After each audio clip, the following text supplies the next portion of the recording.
What's up? It's Nikki. Welcome back to my channel, King Nikki TV, where I give you commentary on popular movies and TV shows. In this video, I will be giving you the top 10 worst movies of 2022.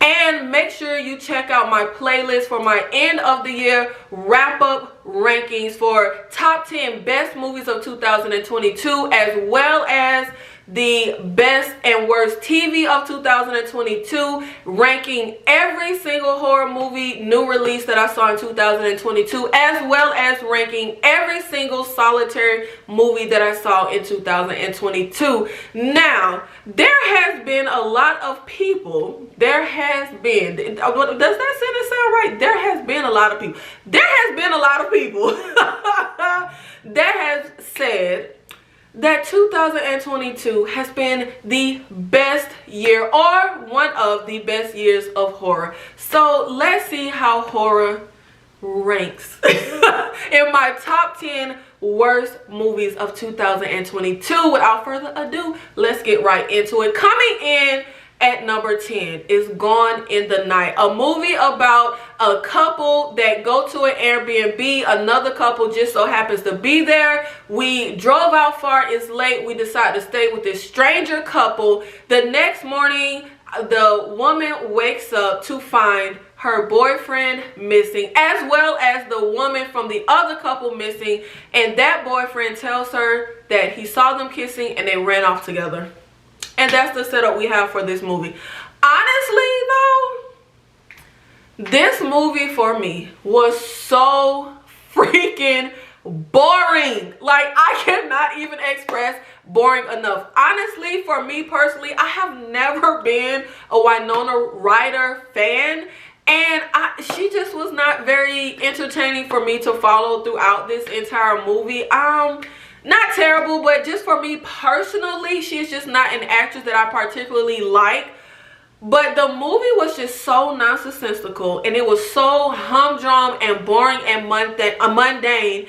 And then when we get to the reveal of what happened to the boyfriend, now I will say I like how they laid the story out as far as unraveling the mystery and what happened to the boyfriend.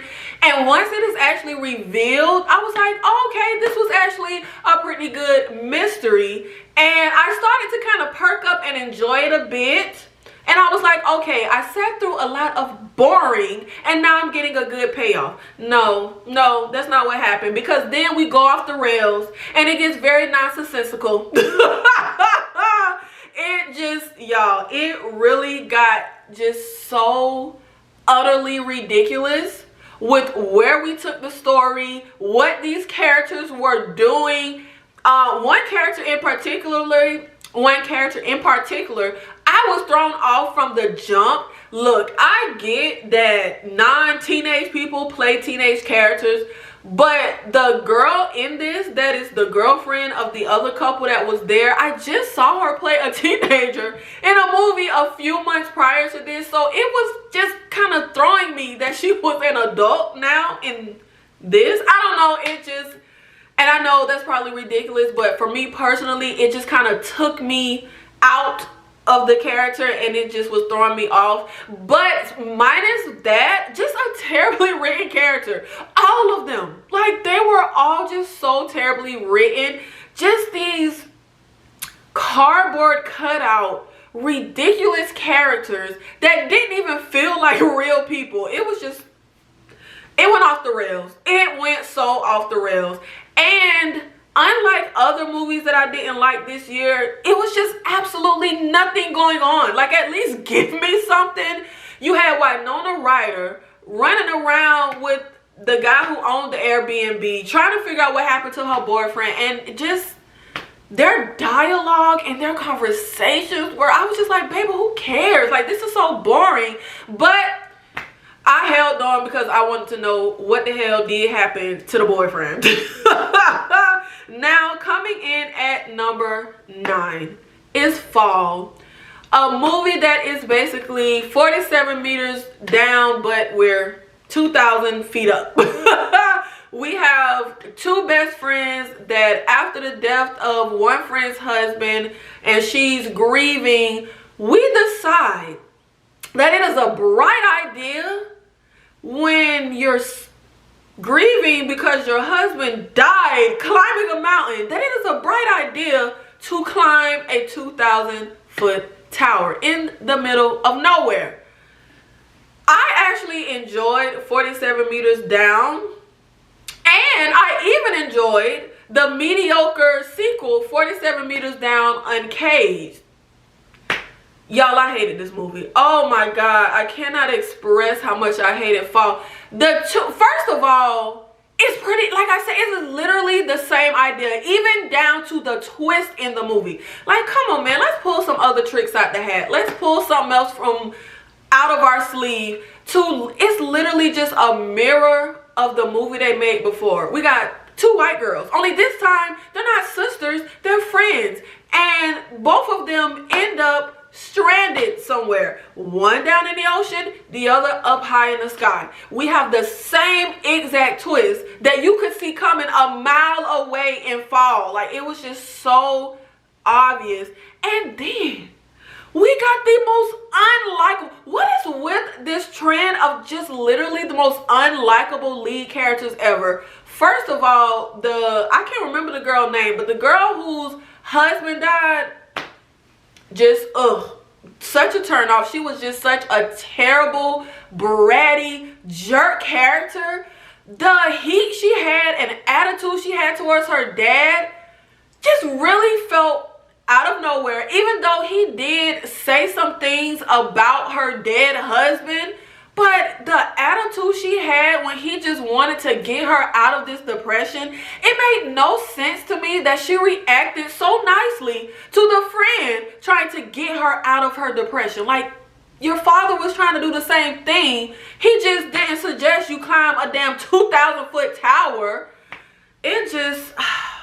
And then decisions that were made felt really idiotic. These are supposed to be seasoned veteran climbers, but what about the gear we choose to bring? What about the shoes we choose to freaking climb in? Like, I don't know nothing except what I saw in Cliffhanger, and I could tell you that the gear and the clothes and the shoes did not make no sense.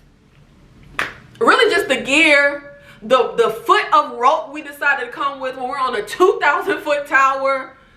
Y'all, and I've heard a lot of people say that, oh, it really messed with, like, what is it called if you have like vertigo or fear of heights and stuff? No, I didn't get none of that. I was just bored, honestly. I was just like, child, they could both fall and die for all I care. Like, I was just like, ugh.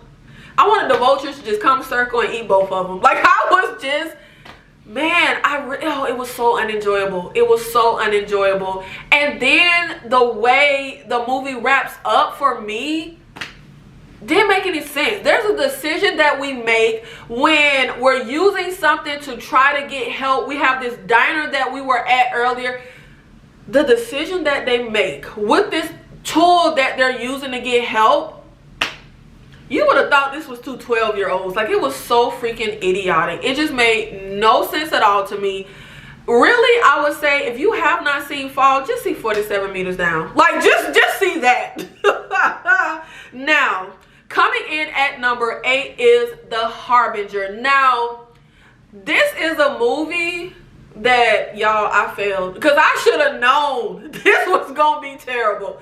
The Harbinger is a movie that's set at the height of the pandemic, and we have a young lady that has been sheltering at home with her elderly father and her brother. She ends up getting called by her old college best friend who needs help. Now, she decides to risk it, go try to help her friend. And the situation is that the friend is having these nightmares that feel very real to her, right? Y'all, I done seen some damn generic horror movies. I done seen some generic movies in general. But baby, the acting, the script, the design of the damn monster, we talk about worse than generic, terrible. And then just the play on a pandemic, it just felt lackluster.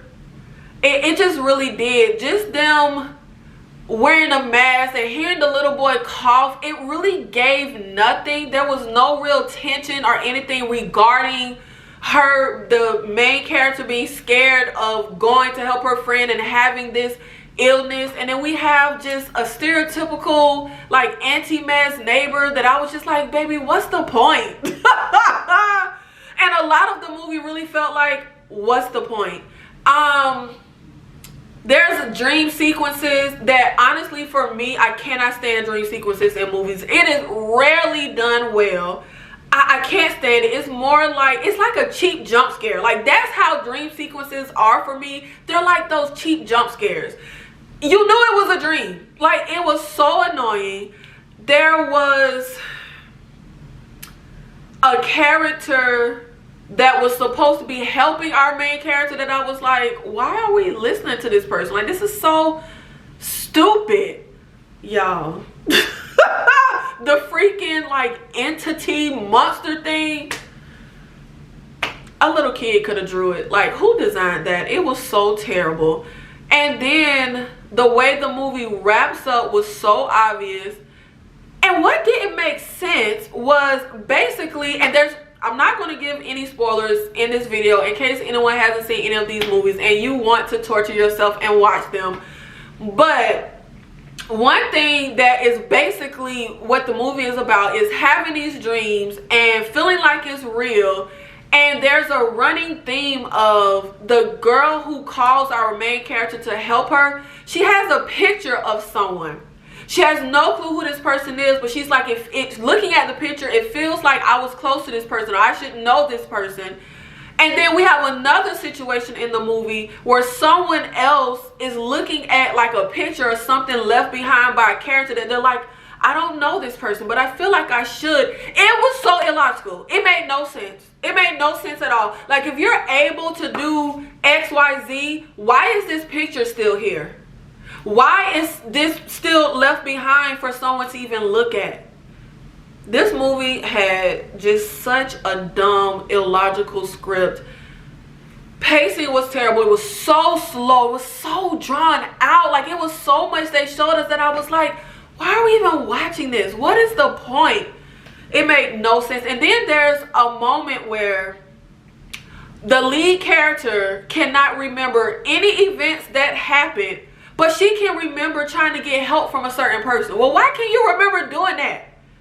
But can you remember what led you to that person, who was with you when you was talking to that person? Like, it just, y'all, it was terrible. And I really don't know why I wasted my life on this movie. I let myself down because I should have known from the preview that it was just going to be terrible. But when it comes to horror movies, I just always have just a dumb blind hope. I just really do. Now, coming in at number 7 is a movie that most people likely don't even remember, because honestly, as I was doing my list and getting stuff together for my year-end wrap-ups, I completely forgot about this movie. But it's Kimmy, starring Zoe Kravitz. I was finna say Zoe Saldana, starring Zoe Kravitz. It is a movie about a young lady who has this fear of leaving her house. She never leaves. And we have this technology that records people in their house, and she goes through and she hears a woman being murdered. And of course, big, you know, people don't want this getting out. And when I tell you, personally, I'm just not a fan of Zoe Kravitz in general. I don't think she can act. I'm sorry, beautiful girl. Love your dad, love Lenny Kravitz, love your mama. But I just don't feel she can act. I don't feel she's very exciting or fun or entertaining to watch in movies. And having her carry this movie, first of all, the movie was just so boring. We literally, for the beginning bulk of the movie, are just following Zoe Kravitz in her apartment. Right, that's it. We have a useless like boyfriend character. And then once she finally steps outside of her apartment, y'all, it don't get no better. It literally does not get any better. We literally were watching her in her apartment, just having just a regular humdrum day. And if I remember correctly, we like watched her brush her teeth. Like, it was just so dull.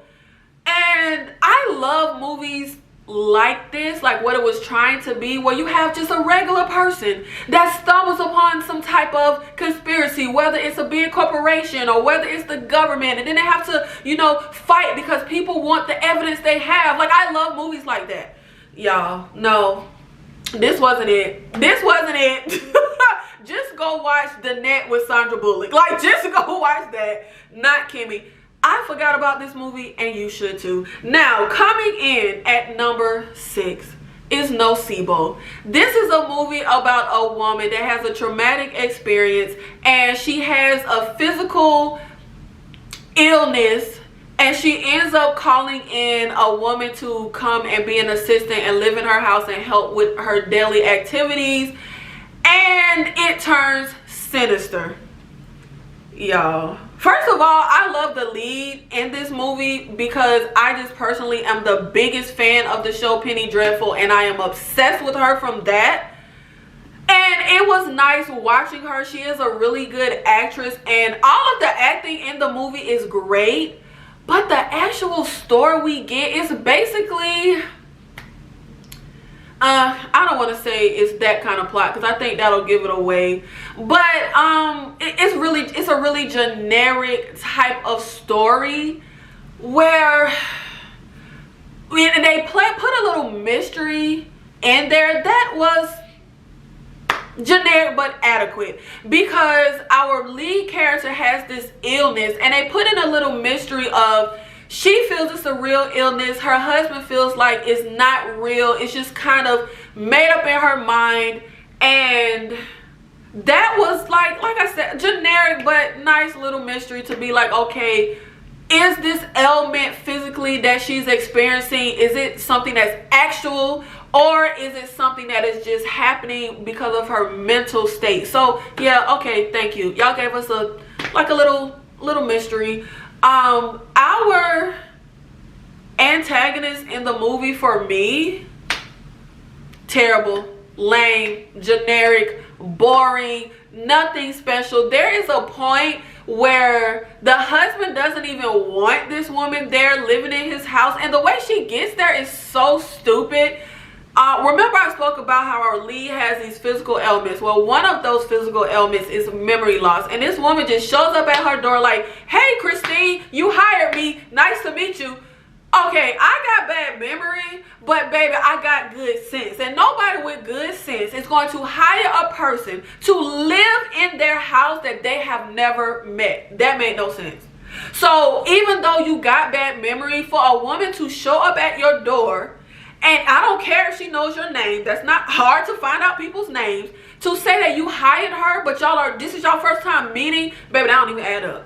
Like, that don't even add up. But anyway, so this is all sprung on the husband, and he gets to a point where he doesn't want this woman there. The woman is, dang, I can't remember exactly, but I want to say she's from another country. I think it's India, but forgive me if I'm wrong.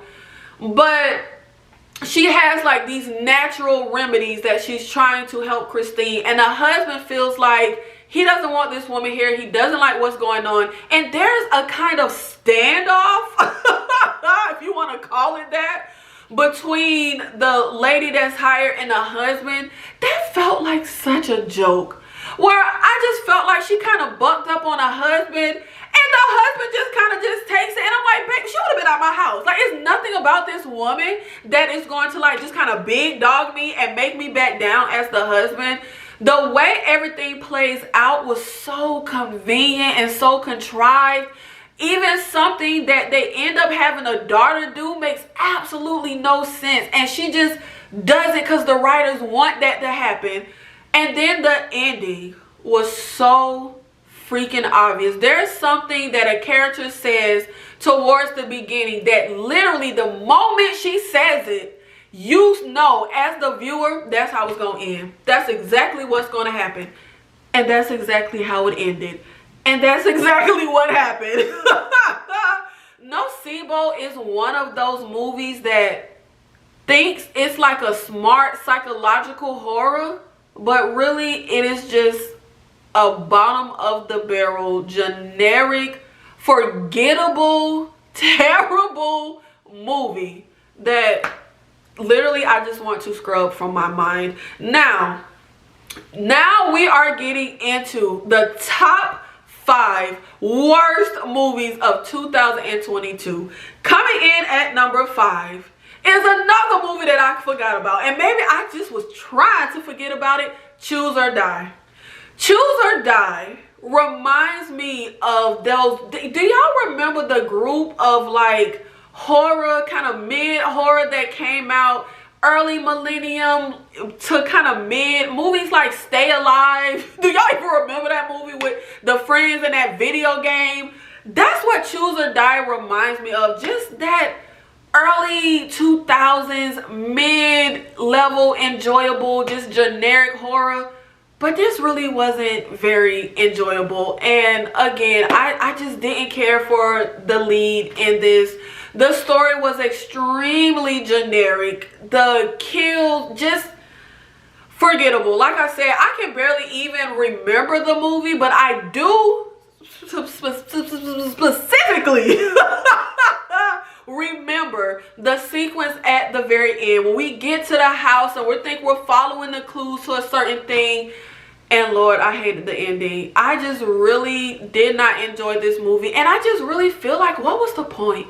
Why was Choose or Die made? It must have been make the movie or die, and they just had to make the movie or they would have died, because this was so terrible and it was really just no point. It was just such a, and I said that little group of like 2000s, like that first little part of the millennium was like this generic mid-level enjoyable horror. Like, this wasn't even that. This was a low level, bottom of the barrel, I'm not even gonna say slightly enjoyable. Like, nothing about it was enjoyable. And I can enjoy some generic ass horror. Like, I can.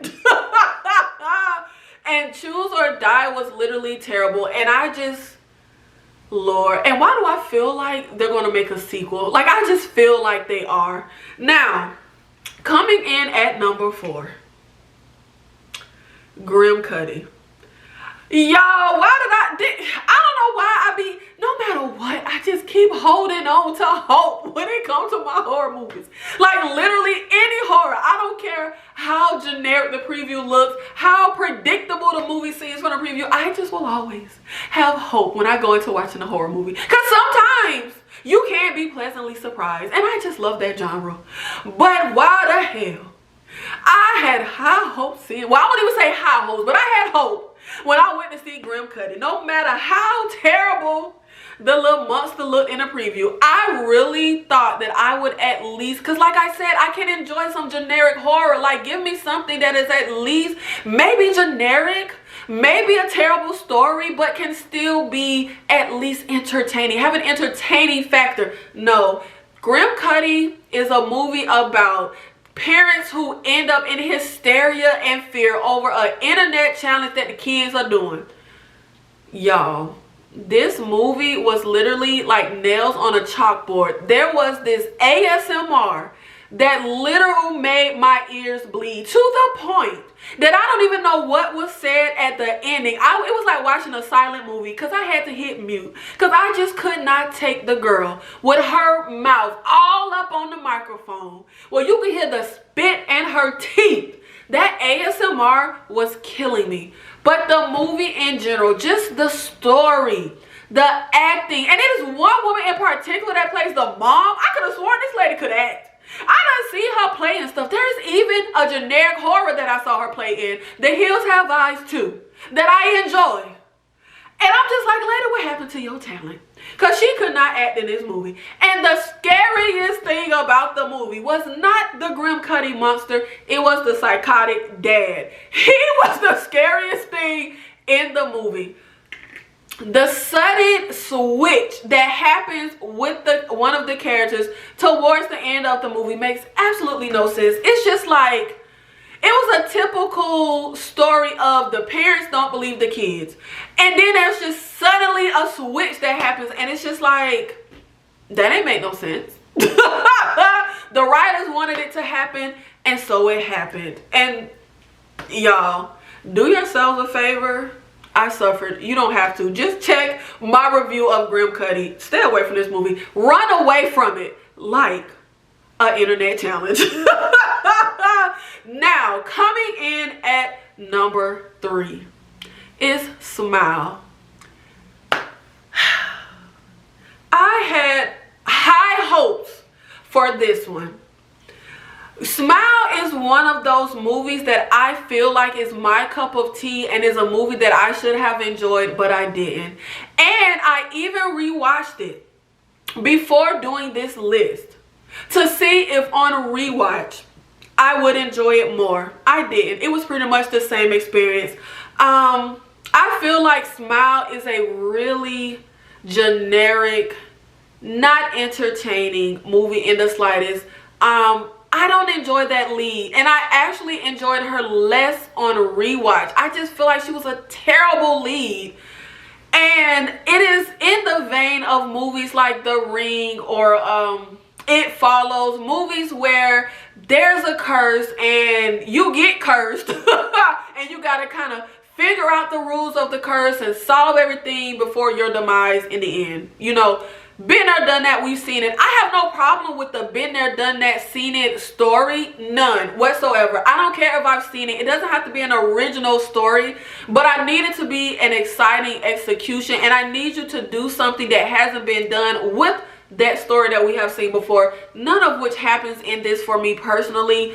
I still feel the same way that I felt when I did the review on Smile after I had just seen it. Really don't like the beginning part. I really love the third act. I could see how some people wouldn't, but I thoroughly enjoy that third act. I love that just ending, even though yeah, you can kind of call how it ends. At least I did. But that third act was not redeeming enough for me to not make this one of the worst movies, because like the reigning factors for me outside of just how a movie is made and a movie in general is, one, my movie theater experience. Oh, this was a terrible movie theater experience for me. I wanted to get out of there. I was so mad I spent the money for the ticket. But also, it is the rewatchability of the movie. Now, I saw this, I rewatched it right before doing this list. Honestly, I didn't want to see it, but I just felt like, let me watch it again before giving full thoughts and actually putting it on my list as one of the worst. I don't care this has no rewatchability for me. I don't care to see it. And if I ever did rewatch it, I would literally just see like the last 15 minutes of the movie. Like, that's it. Like, I'm not sitting through the first part. The decisions of the family around her was it made no sense at all to me. And then we have a useless boyfriend that literally just, the writers forget about him. Like, I don't know what happens to the boy. All in all, for me, Smile was just such a generic movie that did not have an exciting or fun execution in the slightest. And even the little camera tricks and stuff that the director tried to do with making you feel kind of uneasy with things being upside down was very pointless to me. It didn't make me feel uneasy. It just made me feel like this is pointless. Like, why are you doing that? Flip the city back right. And I really wasn't into the jump scares. And for me personally, I like jump scares. Even if they're not, I don't like the jump scares that aren't an actual jump scare. Like, there's actually nothing there. But I like jump scares, even terrible ones, because for me, it's just like a fun thing. But I didn't enjoy the jump scares in this at all. I just, man, I really don't like Smile. Like, oh God, I hated it. I hated the story. I hated the characters. I hated the acting. There was only one character that I liked, and that was the cop ex-boyfriend. That's it. I liked him. Nobody else. Now, coming in at number 2, we are down to the top 2 worst movies of 2022. And y'all, I'm scared. I'm so scared for these top 2, because I got a feeling that my top 2 worst is everybody else's top 2 best. But I can only feel how I feel. Like if I sit down and watch something, I don't control if it's enjoyable or not to me. It's all good, bad, worst, best. It's all subjective. And for me personally, the number 2 worst movie of the year is going to be X. I had high hopes when I went in to watch this movie because everybody and their mama was raving about it. X is a slasher horror about a group of people that go rent a little room or a house on this farm to film a porn. And y'all, this was one of those movies where I was sitting there like, baby, what a horror. Like, baby, what a horror. When we gonna get to? We literally just watched them interacting and filming their film for the boat. And I'm just like, baby, what are we doing? Like, what am I here for? I'm sorry, I didn't like it. I didn't. I hated it. I was so bored. I was waiting for something to happen. The characters were not particularly entertaining for me. And I completely get the setup and sequence of how movies work. You gotta establish the characters and relationships and set everything up, and then we get to the meat of what happens, and then you have the final climactic third act. Y'all, I wasn't here for none of it. I wasn't. That first initial sequence, I was so bored just watching them go through and interact and film this movie. Nothing was particularly just entertaining, or I was just so bored. Like I got nothing to say except I was bored. There was honestly nothing is particularly intriguing about the old man either. When I say like the characters of the young people that were filming the film, nothing about them was particularly intriguing or entertaining for me to be, just enjoying following them and their interactions. There was nothing particularly intriguing or engaging about our old couple, the old man at the beginning. Sure, his wife was kind of odd, but whatever. Like, I just was like, I don't get the lure. Like, I don't get it.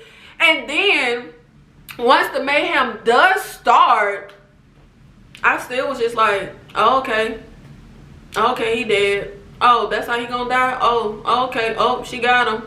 Oh, well, you obviously finna die. Oh, you finna die just by that thing. Yep, she died by that thing. Like I just thought. Like I literally look. On a technical aspect, the movie looks nice. I mean, I want to say something nice about it. Like, that's all I got. It looked nice. Good job, Mr. Director. Like, that's really all I could say. I didn't particularly feel the script, the dialogue. Like I said, for me personally, I was just bored. And that is also why like I said, on my last list, I went into Pearl like, oh, I just know I'm not going to like this, because I didn't like the film that accompanied the sibling film of X. And I hate those moments where I go to watch something that everybody is hyping up and then I don't like it, because I be like, damn it, everybody been hyping it. I want to see what the hype is about, and I don't get it. I don't get what the hype is about. I don't get it. Now, before we get into my #1 worst movie of 2022, let's get into 5 honorable mentions. Yes, y'all, 5. It was a lot of movies that were terrible this year. In no particular order, The Gray Man is up as my first honorable mention. Such a generic, boring, lame, terrible action movie. And I'm sorry, but your man's Chris Evans, I still don't get the hype. And he is going down as the worst action movie villain of all time. Sorry, he is. The acting was bad. The character was worse. You could literally call every move that was going to be made in The Gray Man before the move was made. I was so disappointed. Action is probably second for me after horror. Well, horror, thriller, suspense would be horror is my top genre. Then I would say thriller, suspense, and then I would say action. But oh y'all, and I like me a generic action movie. I do. If you just give me like some really good fight sequences and blow some ish up, I could be satiated. But y'all, no. And then my next honorable mention, Ben Affleck. Did you think we forgot about Deep Water? I still don't know if they had an open relationship or not. I guess they was trying to go for like Matthew Douglas kind of sexy thriller. No. I would rather be drowned in deep water than have to sit through that movie again. And then my next honorable mention is Torn Hearts, a movie where somebody said, I got a bright idea. Let's mix horror with terrible country music. And Torn Hearts was born. Y'all, not even Peggy Bundy could save this mess of a movie. Terrible characters, terrible acting. Everybody is unlikable. It really ain't nobody to really root for. And you know what? I'm fine with the way the generic ass story wrapped up and ended. Just take it out. Take it out to trash. My next honorable mention is a movie that I should have known was gonna be horrible. Like I really should have. But I go into some of these horror movies knowing they're gonna be horrible, hoping that they're going to be like the generic, entertaining horror that I like. But no, and that is Margot. This is a movie where a group of college friends rent out a smart house that is actually a murder house. Y'all, talk about the worst, dumbest, stupidest, like little millennial college teen characters you can think of, and they're all in this movie. And then my final honorable mention for worst movie of the year is Ambulance. I'm sorry, Jake Gyllenhaal, I love you, babes, but you was terrible in this. This was literally, and I love a Michael Bay movie. I do, and I know people be trashing his movies, but I love a Michael Bay movie. I do, but no, this felt like a like bargain brand Michael Bay movie. The characters were, and you know what, I was finna say that was one-dimensional, but I don't even have a problem with that. But they weren't fun, engaging, nothing was thrilling, nothing was like edge of the seat, like, oh, cool action. No. It was just all terrible. All terrible. Coming in at number 1. And for me, this number 1 worst has not faltered. This was my number 1 worst movie theater experience in decades, honestly. My number 1 worst movie of 2022 is Barbarian. I was so hyped to see this movie. First of all, I cannot stand this new trend of literally showing the whole movie in a preview. Like with the movie Invitation, you got the beginning, middle, climax, everything in the damn preview. Revealed. So I really enjoyed how I went into Barbarian not knowing a single, I didn't know the plot. Like I didn't know the synopsis. I did not know a thing about this movie. And I love that. I love going into movies blind.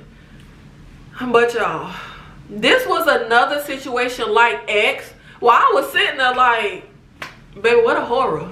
Baby, what? Where the horror? Like I was literally, y'all. Now this was in the vein of X, where I'm just watching the characters interact. Baby, why I had to see the girl go on her job interview? Like for real. When we got to the job interview, I was like, nah, child, come on, nah, child. Come on, nah, child. Why the hell do I need to see the girl on her job interview? Give me the horror. Where is the horror? Where is the suspense? Where are the thrills? Oh my God, y'all, this was I literally wanted to leave the theater. I was so done. Barbarian is one of those movies where if I would have seen it at home, I would not have finished it. I wouldn't have. I would have cut it off and be like, I'm done. It was torturous having to sit through this movie. The characters made such dumb ass decisions. when it got to a point where a character wanted to leave and the other character trying to convince them not to go, I'm just like, girl, if you don't just go, like if you don't just go, like why do I have to explain it? Baby, just go. Like that's all I could think. The entire movie was, girl, if you don't just go, you got a working motherfucking car, if you don't just go. And then when we actually get a little something that happens, I was just like, oh, that's it? Oh, it's that?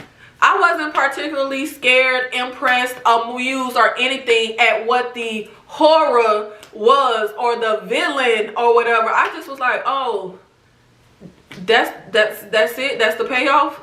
And then after I sit through the humdrum mundane, they give me a little sliver of something happening, baby, we back to more humdrum mundane as we gotta follow a new character that gets introduced. And the same way that I was like, oh, I gotta see these niggas sipping tea and wine, oh, I gotta see this girl on the job interview, then it turned into, oh, I gotta see this dude on his little call, oh, I gotta see this dude in the club with his friend. Like, I was just like, baby, for real. And I was like, baby, they showed me that damn toothbrush on the floor one more time. Mr. Director, why you keep showing me the damn toothbrush on the floor in the bathroom? Y'all, I was just so annoyed with the whole movie. And when I think of Barbarian, the only thing I can think of really is Justin Long with that tape measure. I was just like, okay, this is so dumb. This is so dumb. And if you were amused, good for you. I'm so glad you had a good experience. I wish I had a good experience. I would have paid money for me to just be made to have a good experience. But I didn't. I really hated this movie. I hated the pacing. I was just like, what are we doing? Can something happen? And then when something did happen, I was just like, oh, that's it? So that's it?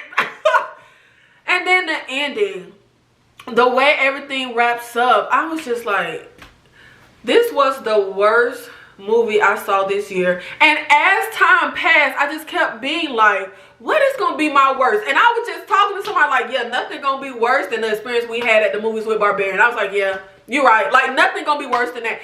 And I really be asking myself, when people be hyping up movies that I end up hating, like Midsommar or Hereditary or X or Barbarian or The Ring, I will never forget people going crazy over The Ring, which I like The Ring fine, but the way, if you can remember that time when The Ring came out, when people hype up movies and I just be like, I don't get the hype, I be having to ask myself, do I have terrible taste? Or does everybody else got terrible taste? Because I just don't be getting. People was raving about X, Barbarian, Smile, and I just was like, I wanted to like these movies. Lord knows I did. But I just cannot help that I sat down, heart full of hope, to watch these movies. And was just thoroughly unimpressed, unentertained. It was just not fun in the slightest. Thank you so much for watching this video, for supporting the channel. Let me know in the comments, what are your 10 worst movies of 2022? What did you think of my list? Did you agree or disagree? Child, I know at least them top 3. Look, don't send me hate mail, okay? And let me know in the comments, what was your worst movie theater experience of 2022? Make sure you have your bell notification on. Make sure you are subscribed so that you will be alerted, so that you will get my full end of the year 2002 wrap up. I'll see you in the next one. Thank you.